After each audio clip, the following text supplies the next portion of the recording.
After more than 2 years of bloodshed, 20 living hostages and the remains of at least 7 deceased hostages were recently returned to their families in Israel by Hamas.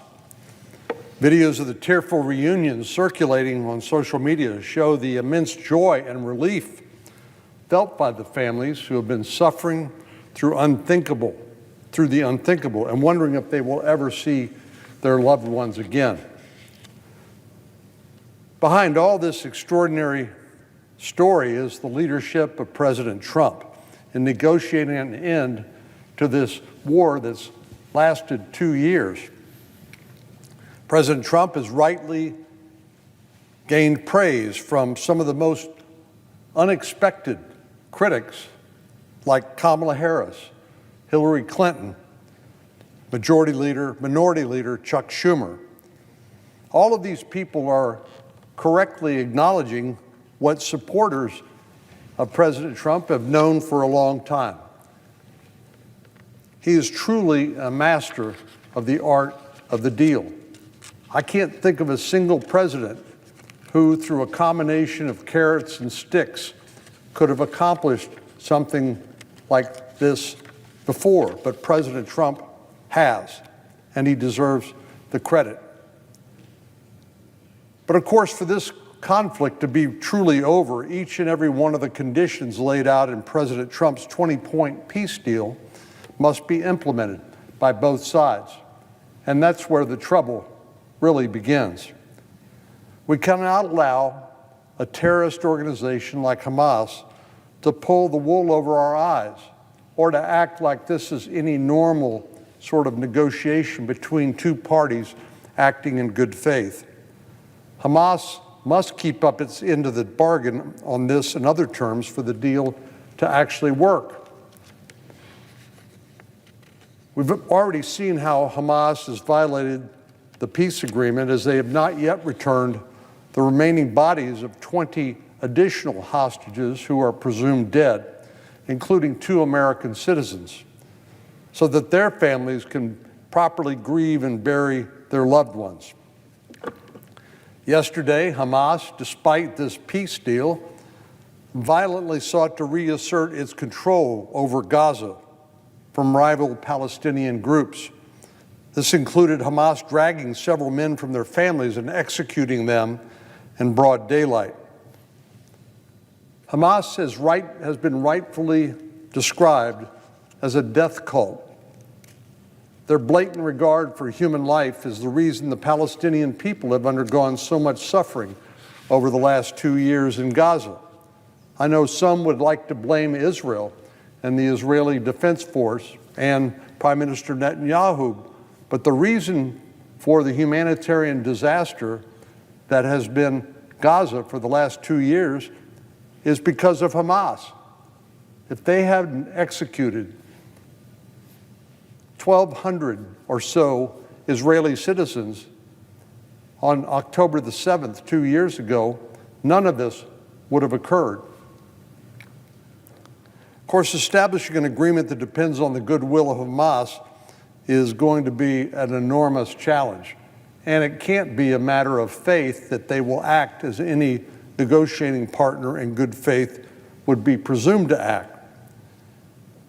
Over the last 24 hours, the importance of establishing a multinational security force in Gaza to replace Hamas has become increasingly clear.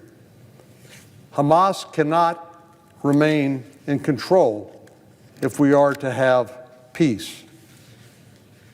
But the return of the 20 living hostages is no small feat, and it's something to be celebrated. And if President Trump is successful in ultimately bringing a lasting peace to the region, it will be one of the most significant diplomatic and foreign policy accomplishments in memory. Mr. President, on another matter, it's now been 15 days since Senate Democrats have shut down the federal government. They did that by blocking a short-term spending provision that would have taken us up until November the 21st. In other words, roughly 9 weeks from the beginning of the continuing resolution. Republicans have given Democrats multiple opportunities to end this mess by holding a number of votes on the House-passed continuing resolution. As the Majority Leader, Senator Thune, has pointed out numerous times, we're not asking for any major policy changes. All we're asking is to keep the lights on and to keep federal government employees paid during this period of time while we work out longer-term appropriations bills by the November the 21st deadline. But every single time we've given Democrats opportunity to do the right thing, only 3 of them have voted to reopen the government. You know, talking to my constituents back home, it's hard to explain what's going on here. They understand the stupidity of a government shutdown. Experience has shown that the same problems that cause a shutdown in the first place are there staring you in the face when the government is reopened. So it accomplishes nothing except maybe as performance art. And if you think about it, that's really what this is. Our Democratic colleagues are afraid to act in a reasonable and logical manner and keep the government open while we negotiate longer-term appropriations bills and take up the issue of health care subsidies that expire at the end of this calendar year. In a normal world, that's what we would be doing now, but we can't do any of that during the government shutdown. Federal employees are now beginning to miss their paychecks, which will have consequences that reverberate throughout the country. 1 in 6 Americans lives paycheck to paycheck. So it may not be a big deal to wealthy senators on the Democratic side who don't have to worry about paying the bills paycheck to paycheck, but it does matter to many, many Americans because it means they may not be able to pay their rent. They may not be able to buy groceries for their family or pay their utility bills because they're not receiving a paycheck. Some people may be thinking, well, it's only government employees that are going to be affected. And everybody knows the federal government's big and bloated and could stand a diet. But it's not simply the case that these government employees will be the only ones affected. There are going to be a number of downstream effects of this Democrat-induced shutdown that have consequences for everybody. First of all, I have to tell you, it's embarrassing.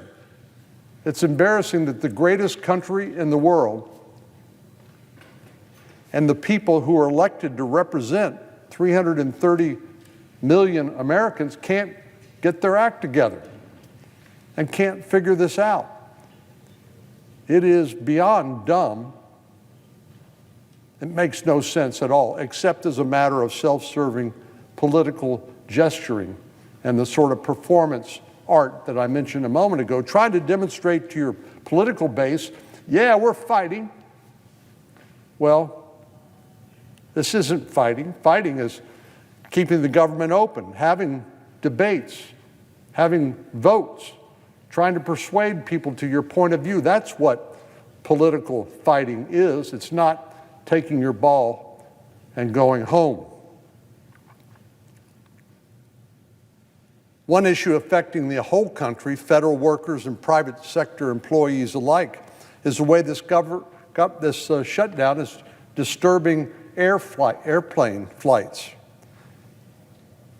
My flight coming back from Austin this past weekend was delayed by such a disruption. Wasn't that big a deal to me, obviously, but I'm sure I'm not the only one who's experienced this, and more importantly than the fact that senators are experiencing, our constituents, the people we represent, the people we owe our jobs to. They're the ones that are suffering inconvenience. Transportation security agents and air traffic controllers are among the federal workers deemed essential during a government shutdown, which means they have to work, but they're not being paid. And that's a pretty difficult situation for many of these folks to be in. As I said, some of them can't afford child care, to buy groceries, to pay the rent, to pay utilities. This is a true hardship for many of these Americans. This has resulted in many of these essential employees calling in sick in order to pick up shift work to make ends meet. Additionally, those who are showing up are having to work under increased stress, longer hours, and short-staffed working environment. On top of this, they are carrying the burden of unknowing when they're ever going to get paid. Now, we know that under the law, these employees will eventually be reimbursed for their missed salary, but that doesn't do a lot to put food on the table right now, or pay the rent, or to pay utility bills now. As the president of the National Air Traffic Controllers put it, it is completely unfair that an air traffic controller, the one who makes sure our airline flights are safe, it's completely unfair that an air traffic controller is the one that holds the burden of see how long you can hang in there in order to allow this political process to work out. The president of a local chapter of the American Federation of Government Employees in Dallas, Fort Worth, said regarding the shutdown, there's a lot of uncertainty, a lot of questions coming from the field. They don't know how long this is going to last. I don't know how long it's going to last either. But the problem is that it only gets worse the longer this shutdown goes on. Just in terms of airline flights, we've seen hundreds canceled since the shutdown began, and thousands more have been delayed, which means more and more Americans' daily routines are being upended as a result of this irrational and truly stupid government shutdown. 3 airports in Texas are seeing some of the worst delays. Last Tuesday, both the George W. Bush Intercontinental Airport and Hobby Airport in Houston were at risk of ground stops because of staffing shortages. Love Field in Dallas was also experiencing delays. But this isn't just affecting the state of Texas. Airports around the country are experiencing delays in order to avoid dangerous potential air flights and ground activity associated with short staffing.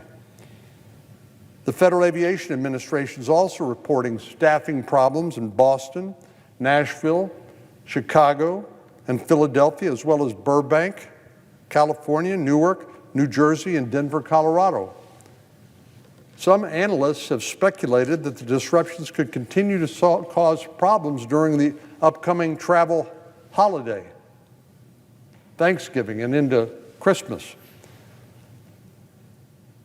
For many of us here in the Senate, it has become an unwelcome tradition each year to have our Thanksgiving and Christmas celebrations with our families upset in order to perform our responsibilities. That doesn't just affect members of the Senate and the House, but also the able staff that make our work possible. Of course, what this tradition is really a sign of dysfunction. It's embarrassing. It should be embarrassing. If we did our jobs properly and passed our appropriations bills on time, we would not have to impose the burdens of all this on other people, our constituents and our staff. It is really not rational that Senate Democrats should impose this burden on the entire country in order to try to appease the more radical elements of their political base. which is really what this is all about. They're afraid to agree to something reasonable and rational and short-term because they know that they're likely to be criticized by their political base, the more radical elements in the Democratic base.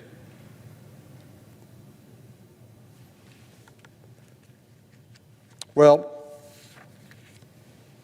don't take my word for it.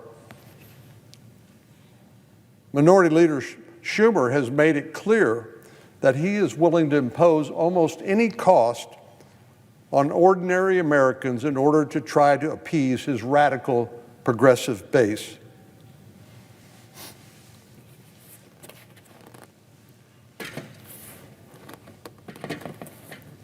In one of the more telling quotes, he admitted to Punchbowl News last week that this was all about politics when he said, quote, "Every day gets better for us."